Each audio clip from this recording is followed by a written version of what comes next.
Vamos a ver que está conformado, como viene al final del colon, está conformado también, ¿no?, por un epitelio glandular, ¿no?, que es la mucosa, y luego tiene una zona de submucosa y tiene una zona muscular, y luego la serosa.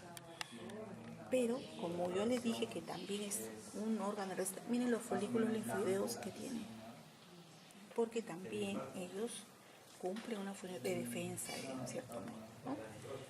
Entonces vamos a ver que este apéndice, generalmente, ¿quién le da apendicitis? Le da apendicitis a las personas que sufren de estreñimiento, muchas veces, porque el apéndice es un residuo final que cuando se va a llenar generalmente de elementos que se van a infectar, por eso dice apendicitis aguda, no hay apendicitis crónica, las apendicitis son agudas, y generalmente son las heces que al pasar y se quedan mucho tiempo detenidas en el intestino, pueden ir hacia la apéndice, ¿cierto?, hacia ese tubito muy delgadito.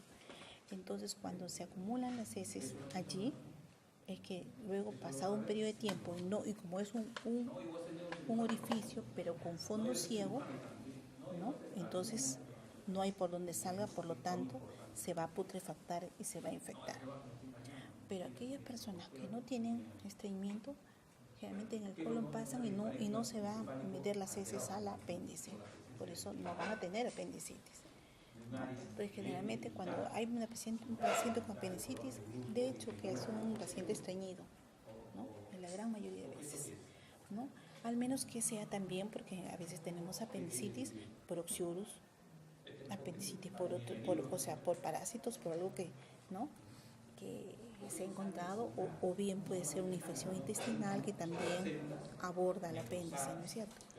Entonces se hace una apendicitis, pero generalmente vamos a ver que tiene la mucosa, la submucosa, tiene la muscular y tiene la serosa. Para que nosotros hablemos de apendicitis, el infiltrado inflamatorio tiene que estar en la mucosa, submucosa, e invadir la muscular, ¿no? Por supuesto que la infección puede estar hasta la serosa, e incluso puede salir lo que llamamos apendicitis supurada o apendicitis, ¿no?, o una gangrena, apendicitis necrosada, gangrenosa, ¿no?, que usa alguna paciente. Ustedes saben que esta infección 24 horas dura el paciente. Si el paciente pasa las 24 horas, se rompe el apéndice y el paciente ya no tiene apendicitis, sino peritonitis, ¿no?, que a muchas personas, por eso es que cuando una persona tiene dolor y empieza con molestia, no le debemos dar ningún analgésico, ¿no?, antiespasmódico. ¿Por qué? Porque vamos a enmascarar el cuadro y el paciente puede decir, bueno, ya me pasó el dolor, pero sin embargo el apéndice se está rompiendo por dentro, y después nuevamente presenta el dolor y ya el paciente tiene que estar en emergencia porque si no se muere, ¿cierto? Hay muchos pacientes que a veces, por no creer que esto es tan complicado, lo tienen al niño en casa. Generalmente los niños les da apendicitis. Es muy raro que tenga apendicitis un adulto, muy raro que un adulto. Generalmente los adultos tienen que haber superado hace mucho tiempo su problema de estreñimiento. Es muy raro que le dé un adulto. Generalmente son patologías de niños, ¿no?, adolescentes, ¿no?, la apendicitis. Y como les digo, puede haber casos que se rompe esta serosa y sale la infección ¿hacia dónde? Hacia el mesocolon, porque el apéndice está cubierto por un tejidito graso. Entonces sale hacia el tejido graso y se puede ir, incluso puede romperse e irse a todo al resto de la cavidad abdominal. Por eso que en la peritonitis, ¿qué tiene que hacer el cirujano? Tiene prácticamente que lavar toda la cavidad abdominal. Pues eso se va a demorar porque las heces se han regado dentro, ¿no es cierto? Eso es lo que ocurre en una apendicitis. O también cuando las heces se compactan, se van a formar como si fueran unos cálculos que se van a llamar coprolitos, ¿no? Entonces son formaciones duras que se hacen en la luz tubular, ¿no? Entonces lo que tenemos en la apéndice es así, vascularizada, lisa, pero cuando nosotros tenemos una apendicitis, quizá me he puesto ya, por ejemplo, acá, ¿ves? Este es un apéndice. Acá hay la presencia de un coprolito. Este es un coprolito y miren el tejido y cómo está por dentro. Cuando hemos cortado así el apéndice, entonces está con un contenido hemorrágico y un coprolito. Entonces ese es un corte que hay. Y vamos a ver que prácticamente se va rompiendo y sale todo esto y se va adheriendo hacia la grasa, ¿no? Adyacente. Es lo que ocurre en la apendicitis aguda supurada. Entonces, ¿qué vamos a encontrar? ¿Qué vamos a encontrar? Polimorfonucleares, ¿no es cierto? Puede haber linfocitos, los linfocitos van presentes en los cuadros crónicos. Entonces, ¿qué encontramos en los casos agudos? Polimorfonucleares. En la neumonía. ¿No? Entonces, ¿qué vamos a ver nosotros en esta lámina? Finalmente la neumonía se presenta en pulmón, ¿no es cierto? Ya. Los niños, cuando están pequeñitos, ellos también pueden tener problemas de infección a los pulmones, pero se va a llamar bronconeumonía. ¿Por qué? Porque ustedes saben que un bebito tiene unos pulmoncitos chiquitos. Una infección rápidamente se compromete bilateral, incluso la bronconeumonía bilateral. En cambio, en el adulto ya tiene, ¿no?, una caja torácica más amplia y la infección generalmente afecta más al pulmón derecho que el izquierdo. Y vamos a ver que generalmente, eso es por la anatomía, ¿no es cierto? Tenemos cómo va el bronquio derecho y el bronquio izquierdo, son diferentes, ¿no? Empezando que el lado izquierdo tiene 2 lóbulos y el lado derecho tiene 3 lóbulos, ¿no es cierto? Entonces, ¿qué va a pasar? Vamos a ver que el compromiso puede ser del lóbulo inferior, el lóbulo superior, el lóbulo medio, cualquiera de ellos. ¿Y a qué vamos a llamar a la presencia de un inflamatorio en los alveolos? ¿No es cierto? Entonces, nosotros tenemos que este es un proceso normal donde vamos a tener que, miren, todos estos son los alveolos. Puede haber también vasos sanguíneos, ¿no? Puede haber zonas de bronquios, todo, pero los alveolos son estos. Entonces, estos alveolos son los que van a contener presencia de infiltrado inflamatorio abundante dentro de cada alveolo. Eso que ustedes lo ven se invade en segundos. La neumonía, si no la tratamos exactamente, se muere. Muchos de nuestros amigos, por ejemplo, han ido a la sierra, de pronto han hecho una infección y han muerto. ¿Por qué? La provincia es mucho más difícil que rápidamente encuentren hospitales especializados en tratamiento, con antibióticos y todo para poder internar. Entonces, algunas neumonías se decir. Ahora, importante es la gente. La neumonía puede ser por Klebsiella, por neumococo, por meningococo. Por ejemplo, si en la actualidad es un meningococo, un neumococo, nosotros en cuanto hallamos ese diagnóstico, inmediatamente tenemos que reportarlo al Ministerio de Salud, porque un meningococo generalmente no se libra ni la enfermera ni el médico que trata.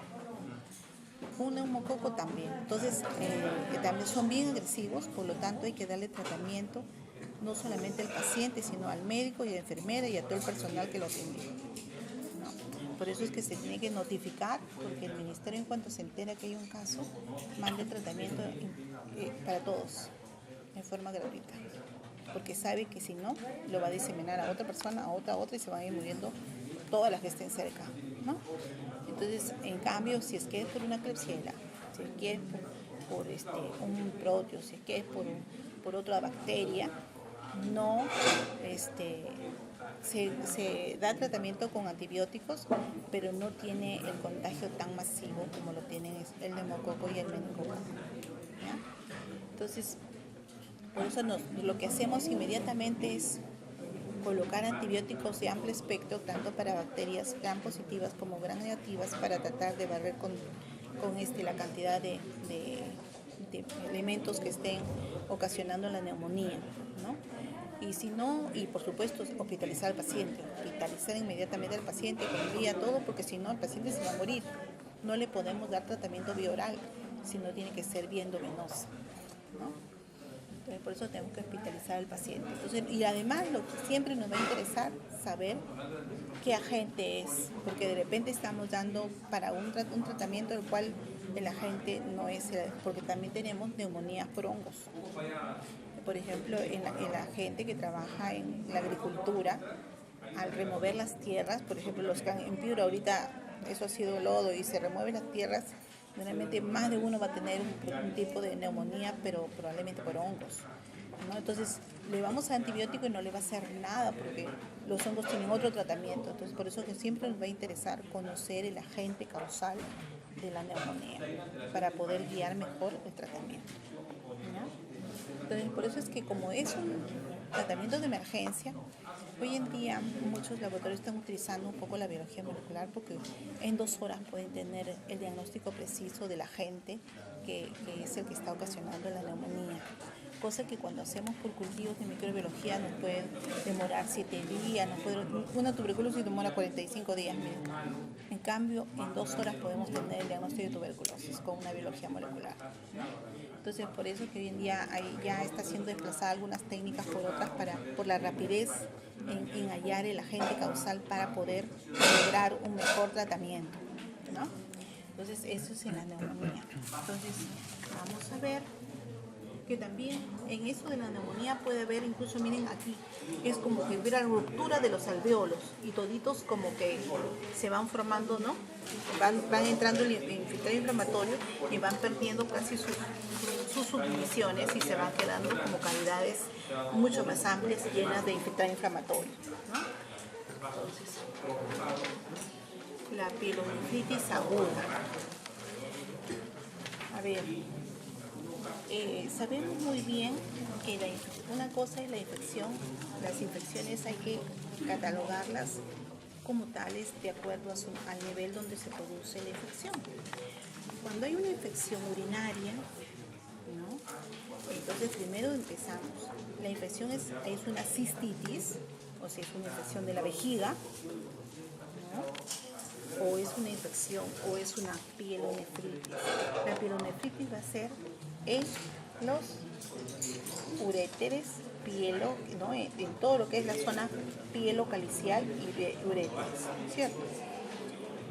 Que es muy diferente cuando va a haber absceso renal, porque la infección ya está en todo el riñón. En cambio, en la pielonefritis va a estar cercana a la zona medular, ¿cierto? Porque sabemos que el riñón tiene una corteza, una zona cortical y una zona medular. En la zona medular, que es donde van a venir los cálices, ¿no? Entonces viene aquí la pelvis renal y vienen los cálices y los uréteres, ¿no es cierto? Esas son las zonas por donde viaja la orina hacia la vejiga. O sea, si la infección solamente es en la vejiga, será una cistitis. Pero si la infección es ascendente y llega a la zona de la pelvis, eso se va a llamar pielonefritis, ¿no? Entonces, importante es de que nosotros identifiquemos a qué nivel está la infección para poder guiar el tratamiento, ¿no? Entonces tenemos de repente un antibiótico que ahora lo importante es conocer que puede haber bacterias gram positivas y gram negativas, ¿no? Y según eso vamos a tener que guiar el antibiótico, vamos a elegir el antibiótico que es necesario o hacer un antibiograma para especificar mejor los antibióticos sensibles, porque no pensemos que yo digo, muy bien, este es para positivo y para negativo, pero ¿qué pasa si el paciente es alérgico? Entonces siempre hay que pensar que no todos toleramos todos los medicamentos. Entonces no hay nada mejor que hacerle con un antibiograma y ver las posibilidades de cuántos antibióticos son sensibles a esa bacteria y cuál de ellos puedo utilizar a mi paciente según su sensibilidad, ¿no? Entonces van a ver que va a haber una presencia de infiltrado inflamatorio en esas zonas de la pelvis que va de la médula hacia la corteza, hacia los primeros glomérulos que están cercanos, porque generalmente la corteza es eso, si compromete totalmente la corteza, eso ya sería un absceso renal. ¿Ya? Entonces vamos a ver que este infiltrado inflamatorio generalmente va a estar, es intersticial, no es entre la conformación de la zona medular y, ¿no?, los primeros, cercano a los primeros glomérulos, ¿no? Toda esa zona es la que va a estar comprometida por una infección, por pielonefritis aguda. Por supuesto que la pielonefritis aguda va a llevar al paciente a que tenga fiebre. El paciente va a tener fiebre. Ya no va a ser solamente de repente una micción exagerada o constante, ¿no? Lo que la gente dice tiene tenesmo vesical, o sea, ganas de orinar muy seguido, ¿no? Eso se llama tenesmo vesical. No solamente es eso, sino que se va a agregar fiebre al paciente, ¿no? Entonces, cuando nosotros, eso ya es en un corte histológico, vemos el infiltrado inflamatorio.